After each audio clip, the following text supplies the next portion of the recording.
Este video es un proyecto en el que llevo tiempo trabajando, similar al que hizo Dross sobre el chavismo, pero esta vez yo me voy a centrar en el cáncer que tenemos en Cuba, la revolución. Lo que quiero con este video es educar a la mayor cantidad posible de personas de todas partes del mundo hispano, especialmente a la izquierda. En este iceberg veremos las cosas más repudiables que haya hecho la dictadura, pasando de cosas sencillas que no escandalizarían a casi nadie hasta auténticas aberraciones. El primer nivel serán las cosas que casi todo el mundo conoce y que no son demasiado importantes ni impactantes, y poco a poco iremos descendiendo hasta llegar a los secretos menos conocidos mundialmente y al mismo tiempo los más horribles.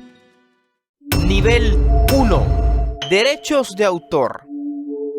Todos hemos visto alguna vez a un empresario pequeño lo bastante loco y sin miedo para usar la imagen de Goku en su puesto o venderte toda la temporada 0 de Yu-Gi-Oh con comentarios del director sin siquiera saber de qué país es la serie. Pero díganme, ¿cuántas veces han visto al gobierno ignorar los derechos de autor? Verán, como parte de la tacañería del gobierno cubano, estos casi nunca han pagado por los derechos de emisión de material audiovisuales. Sin embargo, aún así han emitido multitud de series, películas, animes y música. Y no solo por radio o en cines, sino también en televisión nacional. Sí, como lo oyen, el 90% de la programación de la televisión cubana es ilegal. Y lo peor no es eso, porque rara vez eran versiones oficiales que sencillamente no se había pagado para tener los derechos de emisión, sino que hablamos de versiones piratas. Sí, esas versiones que descargas de sitios como Cuevana con subtítulos en Arial 12 y en amarillo. Y ni siquiera es una cosa que sea por las sanciones del gobierno estadounidense, porque la dictadura tiene relaciones comerciales con Japón. En varias ocasiones el país nipón ha enviado donaciones a la isla, pero aún así casi ningún anime emitido en la isla ha sido oficial, sino que han sido bajados ilegalmente de sitios pirata, incluso llegando a emitirlos con la marca de agua del sitio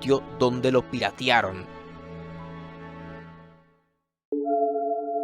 Gusanos.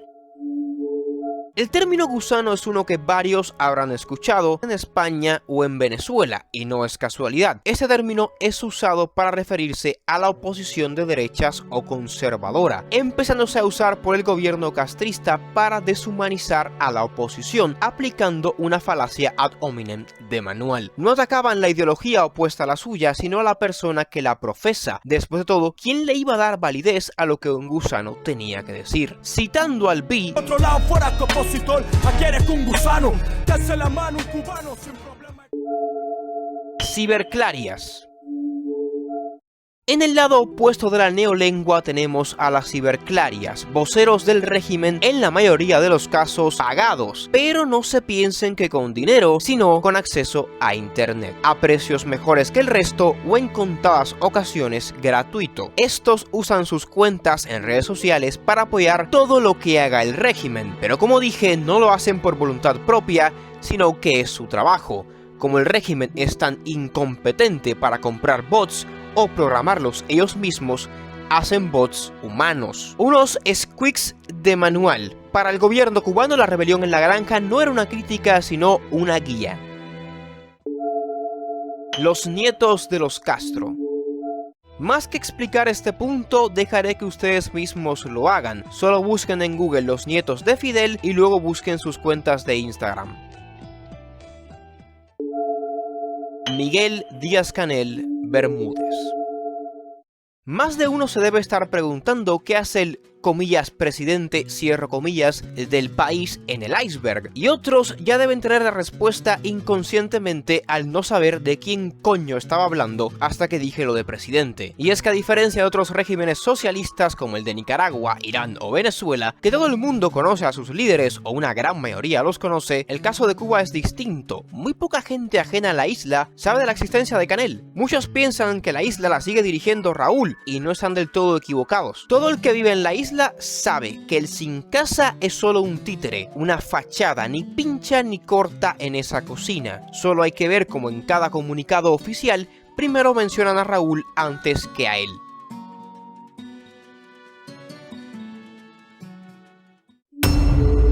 Nivel 2. CDRs. Comités de Defensa de la Revolución, o por sus siglas CDRs, fueron creados en 1960 por el invicto Führer un 28 de septiembre. Su objetivo en papel es defender el país de intervenciones extranjeras, espías y otros, pero en la práctica son completamente diferentes y se tratan de órganos de vigilancia total, habiendo uno en cada calle de Cuba. Su función es conocerlo todo: quién vive en el área, cuántos años tiene, quiénes son sus familiares, de qué trabaja, dónde estudia, con quién se junta, si tiene familia en el extranjero y cuántos son. Cada minúsculo detalle de tu vida es el trabajo de ellos conocerlo. En un discurso del propio Führer declaró lo siguiente: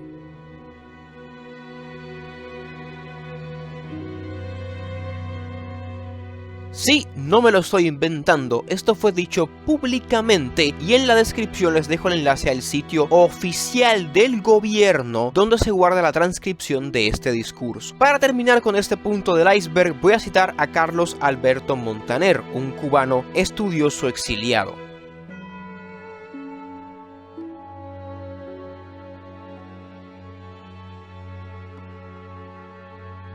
Actualmente, si tu CDR opina mal de ti, no puedes trabajar en ninguna empresa estatal, las cuales son la mayoría de los empleos del país, e incluso ha habido gente que ha sido expulsada de universidades por esto mismo.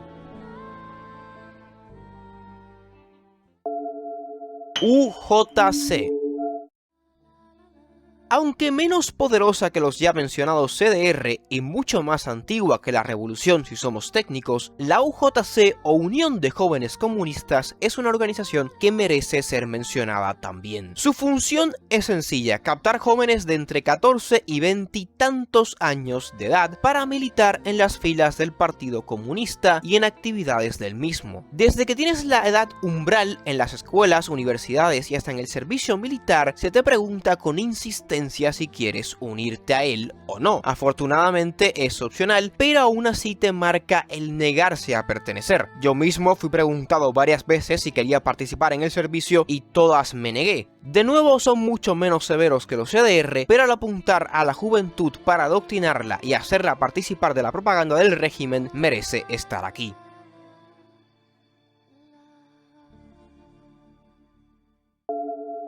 OPJM y su lema.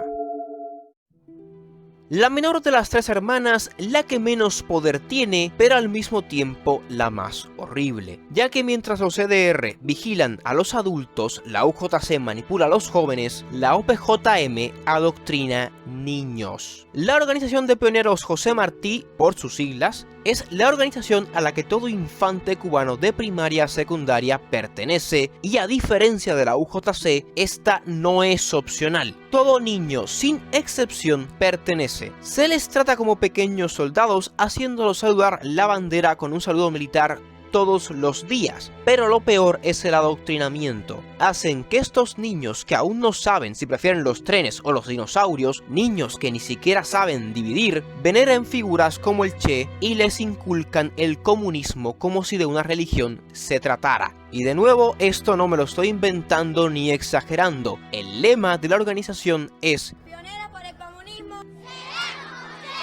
en la descripción dejo un enlace a un video oficial del régimen con este adoctrinamiento por si no me creen. Lo subí oculto a mi canal por si deciden eliminarlos en un futuro. Que mueran los yanquis y que viva Fidel. Este punto realmente se podría enlazar con el anterior y decir que es el mismo punto, ya que es otro ejemplo del adoctrinamiento hacia los niños, pero lo voy a tratar como una parte. Cuando yo era pequeño, en la televisión cubana se ponían diversas canciones infantiles creadas para los niños, algunas como Barquito de Papel o El Gato Andaluz, por ejemplo. Pero había una llamada Chámame a Cuba, en la que un pueblerino, asumo yo que por el acento y el uso del cha era de Argentina, se perdía con su canoa y llegaba a parar a la isla. Propaganda aparte, lo que quiero recalcar es el final de esta canción, en la que el visitante se despide y decía textualmente: y aquí yo termino, que mueran los yanquis, que viva Fidel.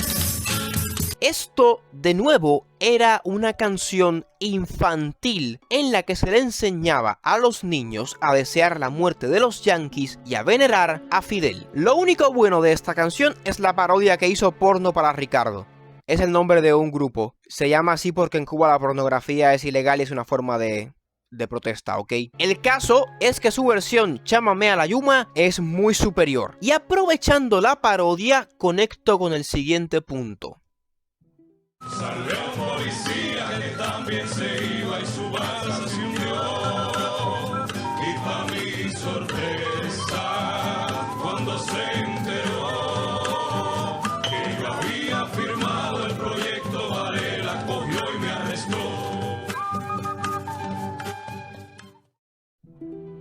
Este proyecto surge en 1998 y sigue hasta el 2004, organizado por Osvaldo Payá. Surge como una propuesta de proyecto de ley para darle a los ciudadanos de la isla no solo una mayor libertad económica, política e ideológica, sino que además evitar que el régimen pudiera seguir alterando la constitución como les plazca. El proyecto llevaba el nombre de Félix Varela, un famoso clérigo y erudito del siglo XVIII cubano conocido en la isla por enseñar a pensar a los cubanos, debido a sus revolucionarias ideas en la forma de enseñar. Varela era de los que creía que no había valor en que los alumnos repitieran textualmente como cotorras lo que se les enseñaba, sin motivarlos a entender, cuestionar y comprenderlo. El proyecto se basaba en el artículo 88, inciso G de la antigua Constitución de 1992, el cual permitía a los ciudadanos proponer proyectos de ley si se alcanzaba el mínimo de 10.000 firmas. Obviamente se llegó a esa cantidad varias veces, de hecho, pero el gobierno evidentemente negó esta ley alegando varias excusas burocráticas. Y esto se habría quedado aquí de no ser porque más adelante iniciaron una persecución contra los cabecillas de esta iniciativa en la llamada Primavera Negra del 2003, afirmando que habían sido pagados por el malvado imperio yanqui para incitar el caos, el desorden y la división de la socialista república. En palabras del ministro del Exterior cubano de aquella época, Felipe Pérez Roque, de nuevo, enlace en la descripción, que me encanta que en todo el comunicado solo habla de la financiación de Payá, pero nunca explica por qué el proyecto es subversivo si solo pedía libertades y derechos básicos, pero bueno. Nivel 3. Éxodo del Mariel. Entre el 15 y el 31 de octubre de 1985, en plena Guerra Fría, el gobierno de los Estados Unidos, en un intento por mejorar las relaciones con Cuba, llegó a un acuerdo con el Führer, donde se permitiría a los cubanos que no estuvieran a favor del régimen abandonar el país y ser recibidos en Estados Unidos. Todo esto luego de que 10.000 cubanos trataran de obtener asilo político en la embajada de Perú en la isla. Por lo que el Führer hizo como los profesores cuando decían: el que no quiera estar aquí que se vaya, pero con un país entero. Miles de cubanos dejaron la isla a través del puerto del Mariel en barcos, lanchas y embarcaciones improvisadas. Se estima que unos 125.000 cubanos llegaron a la Florida durante ese éxodo, y el único motivo por el que no llegaron más fue porque la administración del presidente Carter no pensó que tantos cubanos fueran a llegar y tuvo que acordar con Castro que se detuviera el éxodo. Por supuesto, el Führer llamó a estos inmigrantes como escoria, flojitos o antipatriotas, e incluso llegó a decir textualmente: quien no tenga genes revolucionarios, quien no tenga sangre revolucionaria, quien no tenga una mente que se adapte a la idea de una revolución, quien no tenga un corazón que se adapte al esfuerzo y al heroísmo de una revolución, no los queremos, no los necesitamos. Énfasis en genes y sangre. ¿Les suena de algo esa segregación? ¿Les suena de algo esa alegoría a una falsa diferencia genética, a una supuesta superioridad genética? ¿Les suena de algo?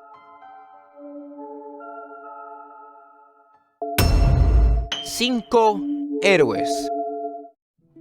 Gerardo, Antonio, René, Ramón y Fernando fueron 5 espías cubanos apresados en suelo americano por el delito de conspiración y espionaje a finales del siglo pasado. El gobierno de Cuba admitió que se encontraban en una operación encubierta en suelo americano, claro, tras pasar 3 años negándolo. Sin embargo, alegaban que no estaban espiando al gobierno, sino a las células anticomunistas que habían en Miami. Independientemente de que esta afirmación fuese cierta o falsa, seguían siendo oficiales de inteligencia extranjeros realizando realizando una misión de espionaje en un suelo en el que no estaban autorizados, por lo que seguía siendo un crimen. Evidentemente, el gobierno cubano pasó años afirmando que habían sido arrestados injustamente por el malvado imperio y que eran héroes, reafirmándolo con marchas y actos políticos durante el tiempo en el que estuvieron presos. Actualmente los 5 están libres en Cuba y en perfecto estado, de hecho. Alguno de los 5 que estaba gordo antes de caer preso, actualmente lo sigue estando, no bajó de peso. ¿Cómo se nota lo mal que lo trataban en la prisión? Y antes de ir al siguiente punto, yo les pregunto, si alguien entra a su casa a las 3 de la mañana, pero les jura y perjura que solo era para limpiarla y no para robarles, ¿le creerían?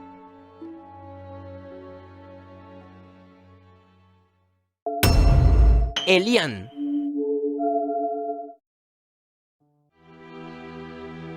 Elian González Brotons, en noviembre de 1999, su madre y él, junto a otro grupo de cubanos, intentaron escapar de la isla en una embarcación improvisada. La lancha, entre comillas, como muchas otras, no llegó a su destino, hundiéndose en el trayecto. La madre de Elian y otros cubanos fallecieron en el mar, pero el niño junto a unos 3 cubanos lograron llegar a la Florida. Una vez allí, las autoridades lo pusieron a cargo de su familia en Estados Unidos por parte materna. Cuando su padre se enteró de lo ocurrido, al ver que su hijo no aparecía por ningún lugar ni su madre, fue que empezó la batalla por Elian. El hombre se aferraba a su derecho a tener a su hijo en Cuba, mientras que los familiares en Estados Unidos alegaban que se respetara el sacrificio de la madre, quien dio su vida porque su hijo pudiera escapar de la isla. Tras multitud de actos políticos en la isla, evidentemente todos dirigidos por el gobierno, quien no perdió la oportunidad de politizar el evento, y múltiples juicios entre la familia americana y el padre en la corte estadounidense, esta le autorizó la custodia de su hijo al padre y le permitieron llevarlo de vuelta a Cuba. El padre de Elian, por cierto, era un militante del partido y un diputado de la Asamblea Nacional, por lo que una vez su hijo volvió, ocurrió lo que su madre temía, que lo adoctrinasen hasta la médula. El mismísimo Führer supervisó su crianza, llegando a ir a uno de sus cumpleaños personalmente. Incluso creó un museo sobre todo lo ocurrido y actualmente Elian es un militar del ejército, así como miembro del Partido Comunista.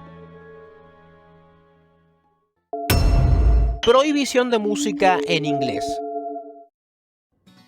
Este punto es rápido, pero igual merece ser mencionado. En los primeros años de la revolución se prohibió todo tipo de música alternativa, especialmente la estadounidense o la que estuviera en inglés. Entre los grupos prohibidos estuvieron los Rolling Stones o los Beatles, todo parte de una lucha ideológica y cultural del Führer contra el imperio. Ubres blancas y la leche. Entre las cosas que más le gustaban al Führer estaba la leche. No piensen mal, la leche de vaca. Es su hermano el que le gusta la leche que estaban pensando. Le gustaba tanto que se la quitaba a los niños de 7 años o más para tomársela él. No es un chiste. Le gustaba tanto la leche que decidió volver Cuba una exportadora mundial de leche y helado. Sí, un país del Caribe exportador de leche y helado. Evidentemente esto fue una estupidez. Las vacas cubanas no producían tanta leche, por lo que en su genio absoluto, el Führer trajo vacas de países del norte como Canadá para hibridarlas con las cubanas. Y así tendría vacas capaces de aguantar el calor, producir carne y dar mucha leche. Cualquiera que sepa un poco de biología sabrá que esto no funciona así, y las vacas resultantes no solo aguantaban el calor peor que las antiguas, sino que no producían tanta carne ni tanta leche como le hacía falta al Führer, excepto por una, ubres blancas, una vaca que sí daba mucha leche, o eso decía el gobierno. A este punto es muy difícil saber cuánto era real o exageración de la propaganda comunista. Solo para que se hagan una idea, en los periódicos había una parte específica que se dedicaba a la producción de leche de ubre blanca ese día. El gobierno vendía esta vaca como un logro de la revolución, claro, ignorando que fue la única y el costo fue que las demás se arruinaran. Tal era la obsesión del Führer con ella, tal era su intención de aferrarse al único clavo ardiente que podía, que le hizo una estatua. De nuevo, esto no es un chiste.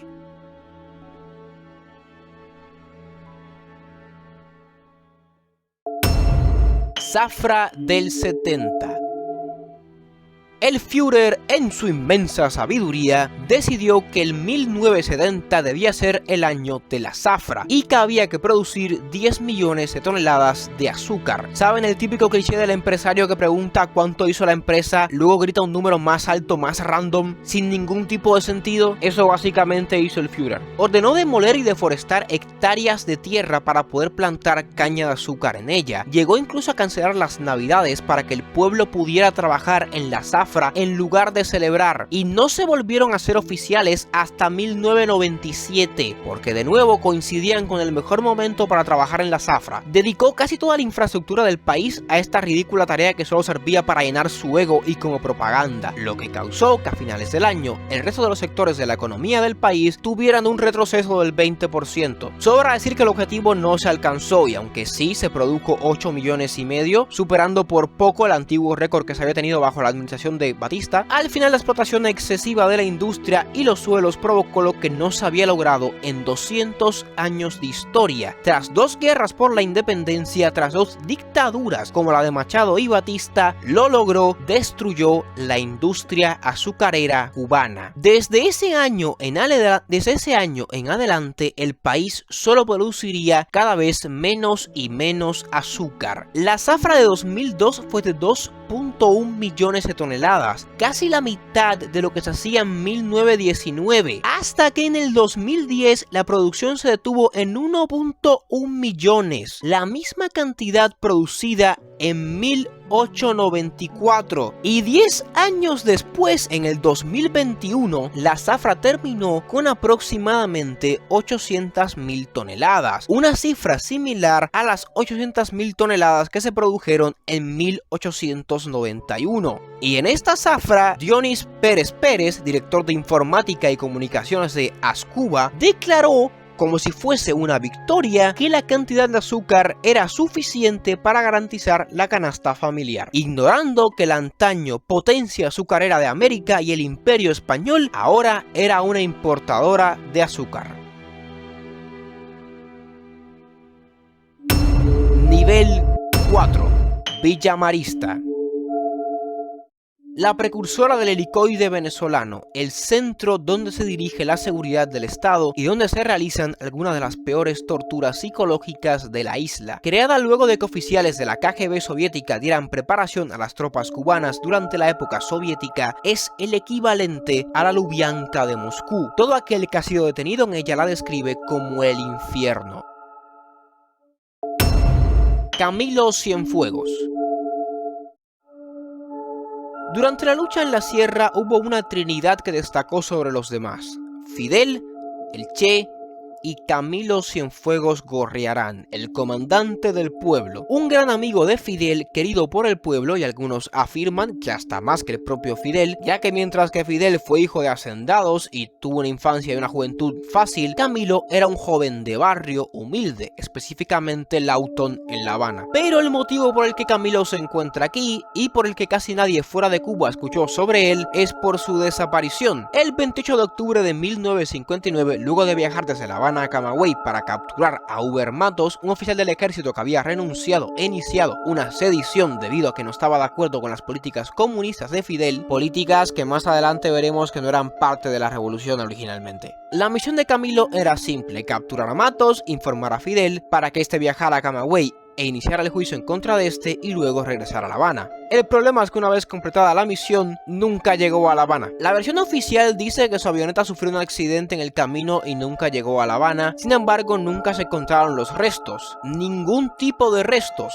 ni un fragmento del vehículo, ni un atisbo de Camilo. Era como si se lo hubiese tragado la tierra, y a día de hoy Camilo no ha sido encontrado ni su avioneta. Las teorías son muchas, aunque todas apuntan que fue una desaparición forzada y que el avión nunca despegó. Hay quienes afirman que Camilo se rehusó a que Fidel siguiera enjuiciando gente y condenándolo según él entendiera. Otros que Camilo no estaba completamente en desacuerdo con Matos y eso provocó una discusión con Raúl, donde luego de que ambos amenazaran, un tercero disparó a Camilo, y muchas otras más. Pero una cosa sí es segura: Camilo no estaba al 100% de acuerdo con el rumbo de la revolución y ya había comunicado sus diferencias con varios miembros del gobierno cubano. Pero la falta de evidencia de ningún tipo hace este este caso el más extraño de todos, es decir, hasta el cuerpo del Che fue encontrado en una fosa común, pero hasta hoy no hay rastros de la avioneta.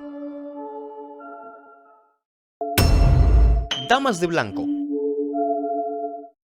Fundadas en el 2003 tras la Primavera Negra de la que les hablé antes, son un grupo de esposas, madres, hijas, hermanas y otros tipos de familiares de varios presos políticos y desaparecidos en la isla. Son similares a las Madres de Plaza de Mayo, pero contra un gobierno de izquierdas. Y para sorpresa de nadie, para que luego se hable de la hipocresía y de quiénes son los buenos, las Madres de Plaza de Mayo consideran a las Damas de Blanco unas terroristas. El link en la descripción. Se ve que cuando se lo hacen a ellas y a sus familiares es un horrible acto de injusticia que nunca debe ser realizado. Pero cuando es en contra de gente que no tiene la misma ideología política o diferente a la suya, ahí está justificado. Lo que muchas madres de Plaza de Mayo parecen olvidar deliberadamente, que sus hijos no eran trigo limpio y muchos eran guerrilleros e incluso hicieron atentados. Pero claro, como eran de izquierdas contra un gobierno de derechas, está justificado. Perdón, es que nunca es mal momento para hablar de la hipocresía de la izquierda. Como decía, de la misma forma que las argentinas, las cubanas hacen protestas y otros actos por la libertad de sus familiares o a veces sencillamente información porque no saben nada de ellos. Pero el gobierno las tacha de terroristas y de intentar socavar los valores revolucionarios y tal, dirigiendo actos de repudio contra ellas y otro tipo de acciones.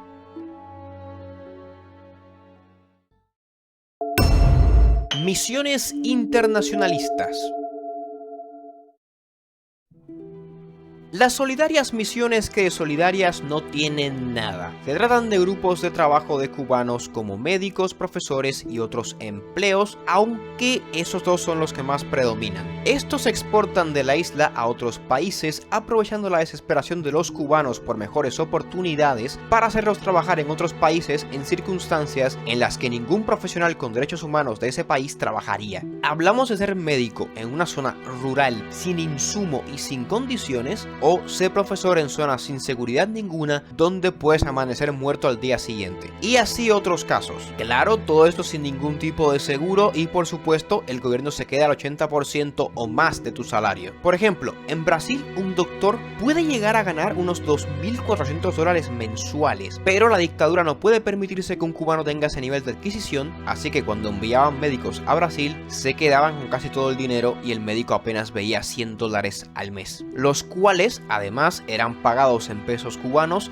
y con la tasa de cambio del Estado que siempre ha sido menor a la real. Por no mencionar que los profesores son enviados a adoctrinar a los estudiantes con propaganda del régimen para crear más células de izquierda en el resto del continente. Lo peor es que todos estos gobiernos no van a decir nada porque es mano de obra barata. Porque al final del día, ¿qué creen ustedes que sus gobiernos van a preferir pagarle? ¿A uno de ustedes que tienen que darle un salario digno, condiciones de vida adecuadas y tener todos los derechos laborales que se pueda dar en su país? ¿O pagarle menos a un cubano por el mismo trabajo sin tener que darle ningún derecho? Si alguno de ustedes vive en un país que tenga de estas misiones y conocen a algún cubano que está en una, pregúntenle. No me crean a mí, pregúntenle a él.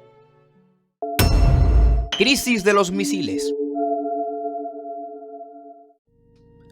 No me voy a poner a explicar qué fue la crisis de los misiles. Si no sabes lo que es, te falta historia. Es probablemente uno de los eventos más importantes del siglo pasado junto con la Segunda Guerra Mundial. De lo que quiero hablar es del papel que tuvo Cuba en esto, ignorando por supuesto que Castro hablaba de soberanía y como no éramos una neocolonia y tal, mientras dejaba que los soviéticos nos usaran de silo de cohetes, ignorando también que Nikita quitó los misiles sin consultárselo a Fidel porque nadie le importaba su opinión. No, de lo que quiero hablar es de lo que Castro y el Che quisieron hacer con los misiles, citando al propio Che Guevara durante la entrevista que le hizo Sam Russell para el Daily Worker en 1965, link en la descripción.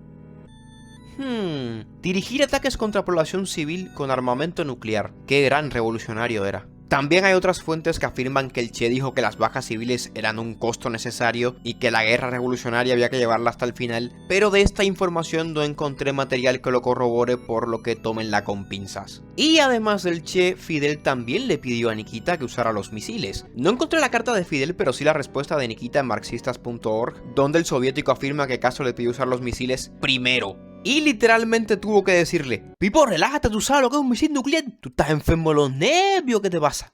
Pero al menos Fidel fue más inteligente, lo hizo por vía privada y nunca dijo que se dirigiera específicamente contra población civil. Pero eso no quita que el mundo estuvo a punto de tener un holocausto nuclear por estos dos, ya que les recuerdo que ni Nikita ni Kennedy querían usar los misiles.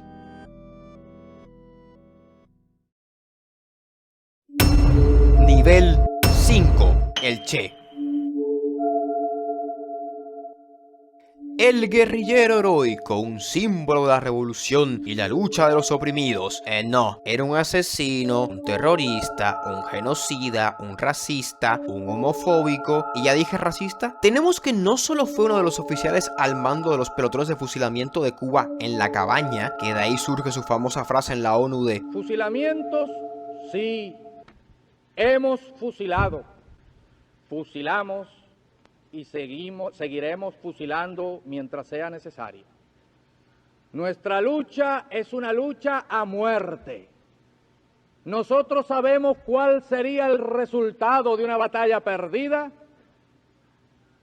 y también tienen que saber los gusanos cuál es el resultado de la batalla perdida hoy en Cuba. Sino que también afirmaba que para fusilar a alguien la sentencia era un procedimiento burocrático y necesario. Si te lees su libro Diarios de Motocicleta, en la página 231, enlace en la descripción, te encontrarás con joyitas como la siguiente: los negros, los mismos magníficos ejemplares de la raza africana que han mantenido su pureza racial gracias al poco apego que le tienen al baño. Argentinos que me ven, yo sé que ustedes lo intentan en lo más profundo de su ser, pero tengo que decirles con todo el pesar de mi alma que el racismo viene intrínseco en ustedes. Pero seguimos porque en la misma página continúan las joyitas. El negro, indolente y soñador, se gasta sus pesitos en cualquier frivolidad o en pegar unos palos. El europeo tiene una tradición de trabajo y de ahorro que lo persigue hasta este rincón de América y lo impulsa a progresar aún independientemente de sus propias aspiraciones individuales. Nah, gente, racismo de chill. Era el humor de la época, pibes. La criaturita apenas tenía 23 años. A esa edad son así. Es curioso que ninguna de estas frases saliera después en la película que le hicieron al libro. Es casi como si intentaran, no sé, reescribir la historia. Siguiendo con los motivos por los que el Che era una pésima persona, no tengo que repetir el holocausto nuclear, pero además tenemos las células guerrilleras en toda Latinoamérica, las cuales, como todos sabemos, es el motivo por el que lo mataron, porque andaba en Bolivia creando una, tratando de esparcir la magnífica revolución a cuanta parte de Latinoamérica pudiera. Y aquí sí lo voy a decir y no me voy a retractar: denle gracias a la CIA porque lo capturó, ¿ok? Y para terminar tenemos que era tremendo homofóbico. En 1960, tras regresar de Alemania del Este, motivado por ver los valerosos y voluntarios grupos de trabajo civiles que había, sumado a que ahora el médico que no sabía nada de economía era ministro de Industria, decidió crear el primer campo de concentración de la Revolución Cubana, el campamento de Cuanacavives, al que se demandaba por violar la ética revolucionaria, que básicamente era lo que al Che le diera la gana en ese momento, y en muchos casos era por ser homosexual. Y esto me sirve para el siguiente punto: campos de concentración.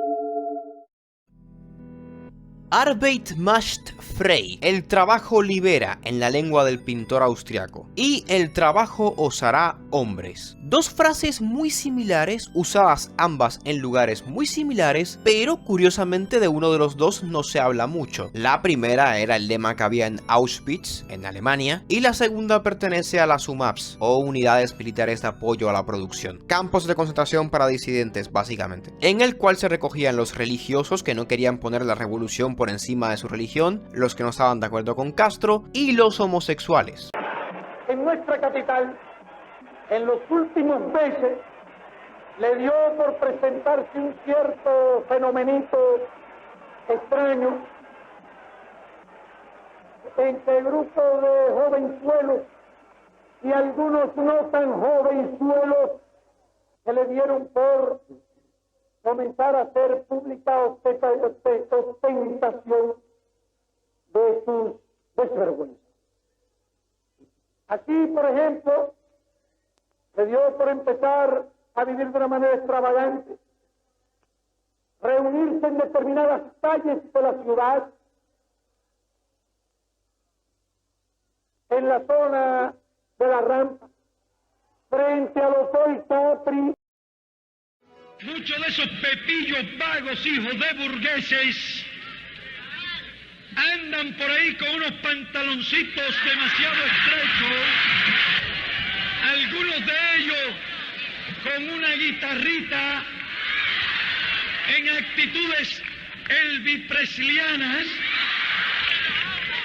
y que han llevado su libertinaje extremo de querer ir a algunos sitios de concurrencia pública a organizar sus shows feminoides. Por la libre. Que no confundan la serenidad de la revolución y la ecuanimidad de la revolución con debilidades de la revolución. La sociedad socialista no puede permitir ese tipo de degeneraciones. Estos campamentos, al igual que Auschwitz en Alemania, se vendía al mundo como sencillamente centros de trabajo un poquito más fuertes de lo normal, pero nada que violase los derechos humanos. Pero en Cuba era peor porque por lo menos los nazis no te negaban que eran penitenciarios, o sea que la gente que estaba ahí no quería estar. Pero en la revolución decían que estos eran voluntarios y que todo el que estuviera ahí era bajo su propia voluntad. A ver, sí hubo gente que estaba de manera voluntaria, pero muchos de los reclutados fue en contra de su voluntad para hacerles cambiar de ideales con trabajos forzados, castigar a los disidentes, enseñar a los religiosos que sus dioses no podían salvarlos e incluso terapias de conversión para homosexuales, porque como iban a ser unos desubicados y descarriados en la magnífica revolución. Fusilamientos. Realizados 19, donde 71 personas fueron fusiladas de esta manera. Aunque el Che estaba metido en todo esto, la figura más relevante de los fusilamientos es Raúl, de quien existen testimonios que durante la mencionada masacre llegó en mitad del tribunal y dijo: si uno es culpable, los demás también, condénenlos a todos a ser fusilados. Lamentablemente, y como era de esperarse, nos existe recopilación de esta joya de frase en un material que no puede ser negado, así que tómenlo con pinzas. Pero si quieren saber más sobre los desaparecidos o fusilados, les dejo un enlace en la descripción a una página que recopila todos los nombres que hay. Mercenarios. Pues resulta que el gobierno no solo exporta médicos o profesores, sino también soldados, a diferencia de lo que proclama. Y es que a lo largo de toda su historia el régimen ha enviado soldados y mercenarios a otros países para tratar de expandir el comunismo, y luego se llenan la boca llamando injerencista al imperio. Pero bueno, siendo justos y para que ninguna ciberclaria venga a hacerse el inteligente, voy a mencionar solo los conflictos armados en los que ha participado o invasiones que ha llevado a cabo la dictadura, que no fueron ni una guerra por la independencia del una colonia ni para liberar un país de un dictador, porque esas pueden llegar a argumentar que fueron por la hermandad de los pueblos y tal. Empecemos. 1959. Una expedición de 82 cubanos junto con algunos panameños y un gringo, dirigida por César Vega, desembarca en Panamá, todo para apoyar un levantamiento armado que se había realizado en el Cerro Tute contra el presidente Ernesto de la Guardia. El 1 de mayo se entregaron y el 12 de mayo fueron devueltos a Cuba. 1963. Castro envía tropas cubanas a los conflictos entre Argelia y Marruecos. Mismo año, el gobierno envía cubanos a apoyar a Jorge Macetti y al Che en la creación del Ejército Guerrillero del Pueblo, que buscaba aprovechar el caos que había en Argentina tras el derrocamiento del presidente Frondizi por las Fuerzas Armadas del país e instaurar un régimen comunista. Mis amigos argentinos, den gracia que el EGN haya fracasado, si no, a día de hoy serían dirigidos por un Guevara. 1967. El 8 de mayo, un grupo de venezolanos entrenados en Santiago de Cuba y algunos cubanos salieron de la isla para llegar al estado de Miranda por mar. El objetivo de estos era pasar el entrenamiento que habían recibido en Cuba a la guerrilla de los Andes que buscaba derrocar a Raúl Leoni, el presidente de Venezuela en aquel entonces. El 10 y 11 de mayo de ese año fueron abatidos los guerrilleros y Antonio Briones Montoto, un cubano, murió, así como fueron capturados Manuel Gil Castellanos y Pedro Cabrera Torres, quienes fueron presentados por el mencionado presidente como evidencia de la injerencia castrista. Sí, lo de Castro queriendo Venezuela no es algo nuevo. 1970. Participaron en la guerra civil vietnamita, siendo en gran medida responsables de que actualmente Vietnam sea otro régimen comunista sin libertad de expresión. 1975. La guerra civil de Angola, un clásico cubano. En este conflicto Castro apoya al MPLA, que que ganó la guerra y se volvieron el partido que gobierna el país hasta el día de hoy. Creo que no tengo que decir que es un partido comunista cuestionable donde se han reportado numerosas violaciones del derecho a la libertad de expresión, reunión y etc. 1977. Castro daba apoyo militar al dictador etíope Mengistu Haile Mariam en su guerra contra el dictador Siad Barre de Somalia. Para que se hagan una idea de lo buena persona que era este dictador de izquierda, la guerra que tuvo que hacer para llegar al poder se llamó literalmente el terror rojo etíope. En este conflicto murieron unos 400 cubanos. 1979. Castro envió apoyo militar y de seguridad nacional, probablemente de represión, al gobierno de Maurice Bishop, otro líder cuestionable de la izquierda, quien sí mejoró varias cosas de su país, pero suspendió la constitución, llegó al poder con un golpe de estado y suprimió la prensa libre. Para que entiendan la magnitud de la injerencia castrista en este gobierno, luego de que Bishop fuera traicionado por sus compañeros y Estados Unidos intervino en Granada para evitar una guerra civil, se reportaron 25 cubanos muertos, 59 heridos y 638 capturados. 1980 a 1992. El FMLN en El Salvador. Este ha recibido apoyo desde su fundación por parte del gobierno de los Castro, dando entrenamiento a sus miembros o entregando recursos. Puerto Rico. El gobierno cubano ha dado entrenamiento militar a varios movimientos independentistas de la izquierda en Puerto Rico, como el MIRA, el FAL, entre otros. ¿Y por qué cuento si dije que iba a obviar guerras independentistas? Porque querer la independencia de Puerto Rico es como querer la independencia de Cataluña. Sería solo crear caos y desestabilización innecesaria. Y por supuesto, más recientemente tenemos el apoyo militar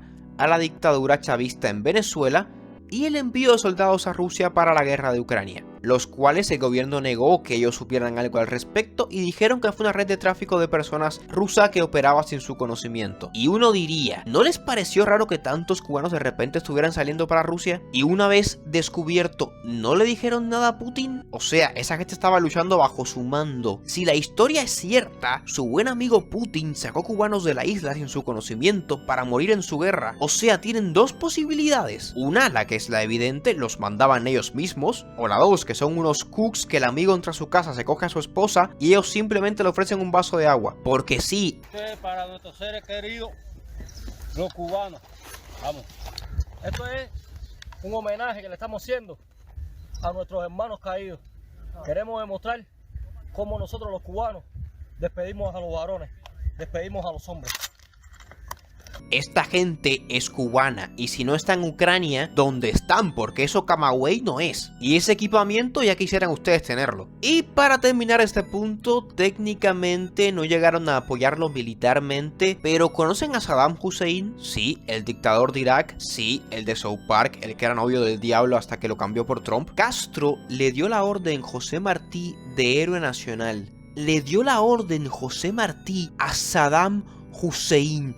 Yo me quiero pegar un tiro. Ideología de Fidel y apoyo estadounidense. La Revolución Cubana te vende la lucha en la Sierra Maestra como un acto de maestría táctica impecable cuando no es del todo cierto. Lo cierto es que gran parte del ejército no estaba de acuerdo con Batista, el antiguo dictador de la isla. Muchos apoyaron a Fidel y a los revolucionarios, y otros incluso intentaron derrocar a Batista en mitad de la guerra en la llamada conspiración de los borrachos. Y para añadir más sal en la herida, uno de los hombres de mayor confianza de Batista había iniciado negociaciones con Fidel sin que él siquiera lo supiera. Pero el último clavo de la dictadura lo puso el gobierno estadounidense, quienes apoyaban a Fidel. Sí, el malvado imperio estadounidense, al ver que el ejército revolucionario tenía el apoyo de las fuerzas armadas y del pueblo, suspendió su apoyo financiero y militar a Batista. Además, incluso legitimizaron el gobierno de facto que instauró Fidel en enero del 59 en Santiago, usando la zona de capital provisional y con el magistrado Manuel Urrutia como el presidente interino. Pero espera. ¿El gobierno yanqui apoyaba a Fidel Castro? ¿Cómo? Pero a mí me dijeron que eran enemigos de la revolución y lo que no podían admitir era que hubiera una revolución socialista en su patio y tal. ¿Por qué iban a apoyar entonces a una revolución socialista si luego la iban a intentar derrocar? ¿Qué sentido tendría? Y es que el sentido está en que la revolución nunca fue socialista ni comunista. There is not communism or Marxism in our ideas. Our political philosophy is representative democracy and social justice in a well-planned economy.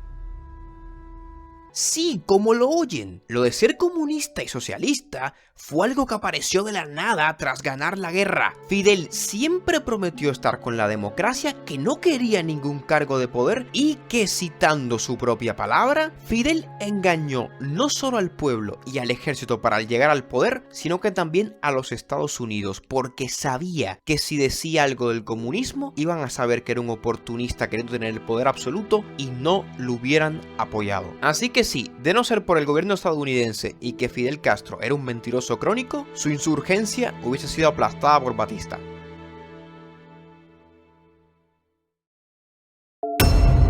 Nexos con el cártel de Medellín.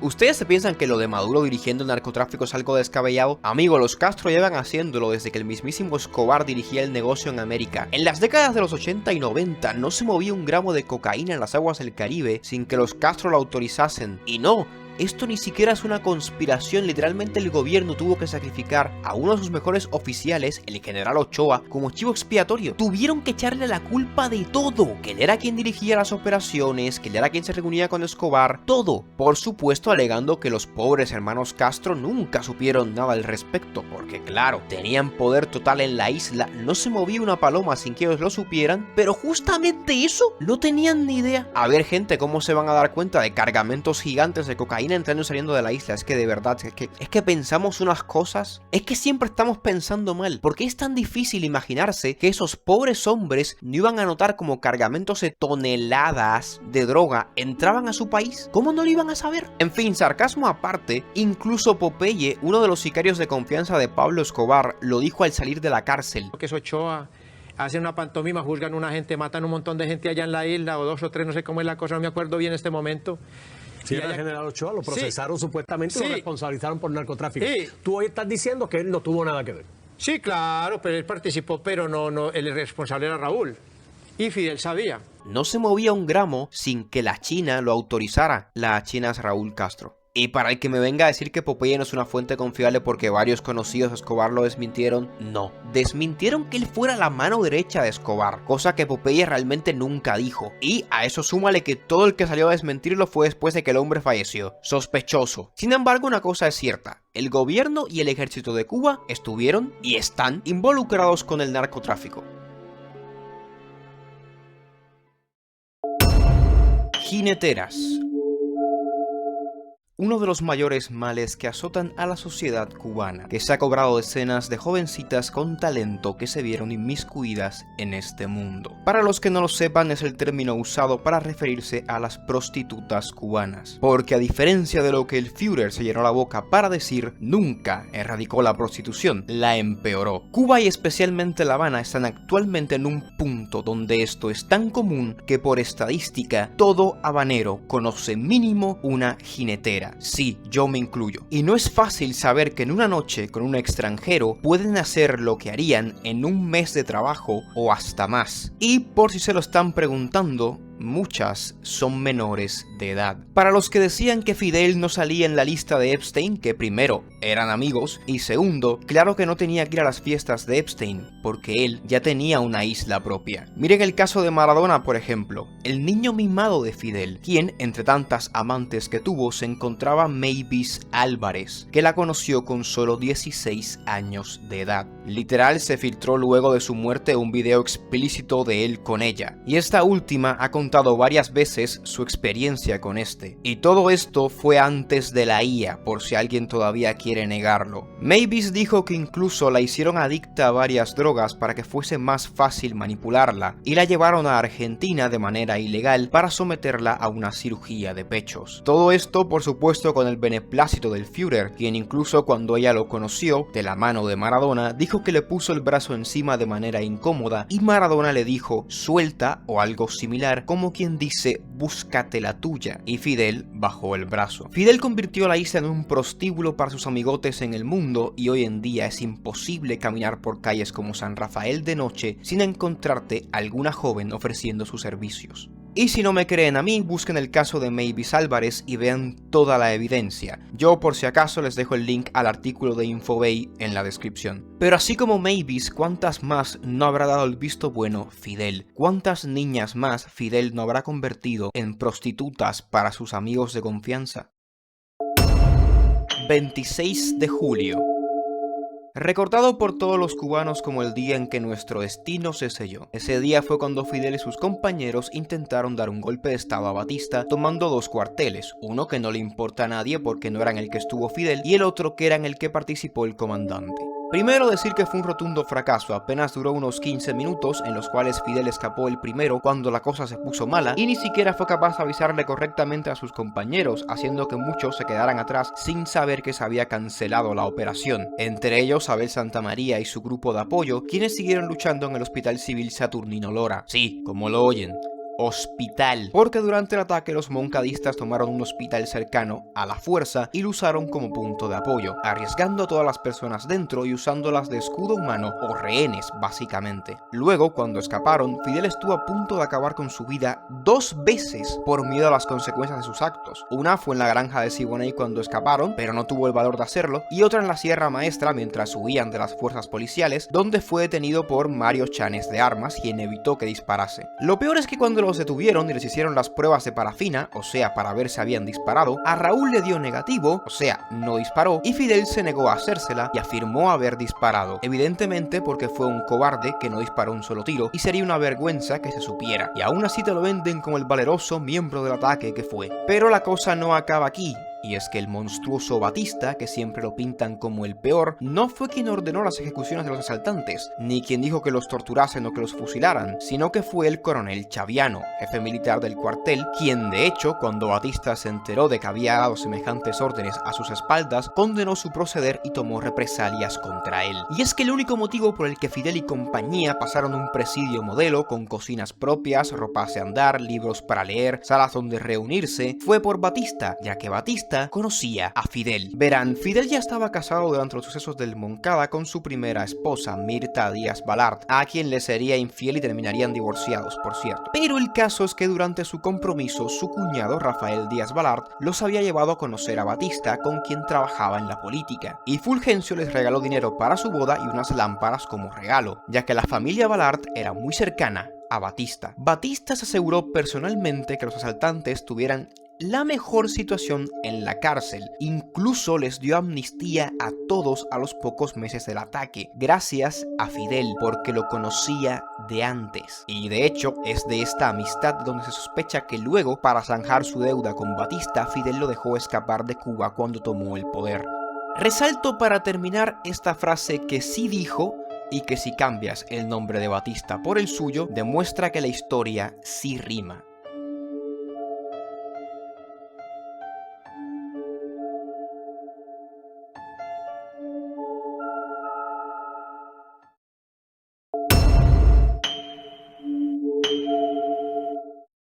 Buenos días, tardes o noches, cubanos. Permitan que me disculpe de antemano por haber hecho este video si los puedo haber molestado de alguna manera. Al igual que todos ustedes, valoro mucho la comodidad de una rutina, la seguridad de lo familiar y la tranquilidad de lo repetitivo. Lo disfruto tanto como cualquiera. Pero todos sabemos que para recordar los eventos importantes de nuestra historia, los celebramos con un día especial, ya sean los inicios o finales de una guerra importante o la muerte de alguno de nuestros héroes. Y quería proponerles usar este 11 de febrero, en el que tristemente no celebramos nada, para sentarnos a dialogar entre todos. Existen, por supuesto, gente que no querrá que nos sentemos a hablar, pues porque aunque la brutalidad tiene poder, las palabras también, en especial aquellas que cargan con la verdad. Y la verdad es que hay algo muy mal con este país. ¿No lo creen? Crueldad e injusticia, intolerancia y opresión. Pero mientras antes estábamos todos silenciados y no teníamos manera de expresarnos, eso ha cambiado y la respuesta está justo delante suya en sus pantallas. Pero ¿quién es el culpable de que estemos como estamos? Sin duda, hay algunos que son más responsables que otros y serán juzgados cuando llegue el momento. Sin embargo, seamos sinceros. Si buscamos un culpable, nuevamente está justo delante suya. Apaguen las pantallas y lo verán.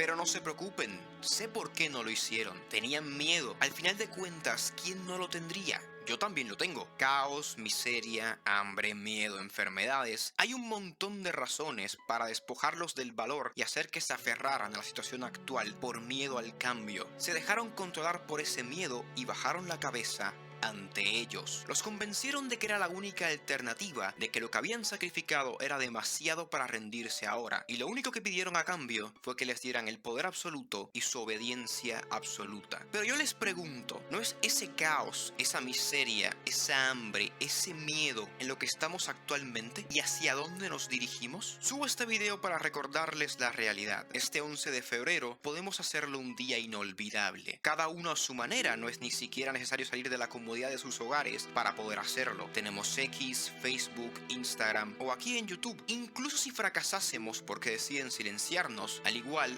habríamos ganado porque demostraron al mundo que nos temían. Por otra parte, mis hermanos exiliados, no se crean que se iban a quedar afuera de la ecuación. Estoy seguro que todos tienen por lo menos un día de vacaciones en el trabajo. Tómenselo y vayan a las embajadas de sus países. Vayan y dialoguen como los voceros dialogan cada vez que ocurre algo. Demuéstrenles que dos pueden jugar a ese juego. Así que si no han visto nada, si creen en la inocencia de este gobierno, les sugiero que dejen que el 11 de febrero pase desapercibido. Pero si ven lo que yo veo, si escuchan lo que yo escucho en las calles, si quieren lo que yo quiero, compartan este mensaje, compartan el hashtag 11 de febrero. Y sobre todo, porque esta vez nosotros no estamos solos y ellos están en su momento de mayor debilidad, les pido que todos festejemos este 11 de febrero por todo lo alto, cada uno a su manera, desde cada rincón del mundo, y hagamos que el 11 de febrero se vuelva un día que jamás será olvidado en la historia de nuestra nación. Me despido y espero verlos el 11 de febrero.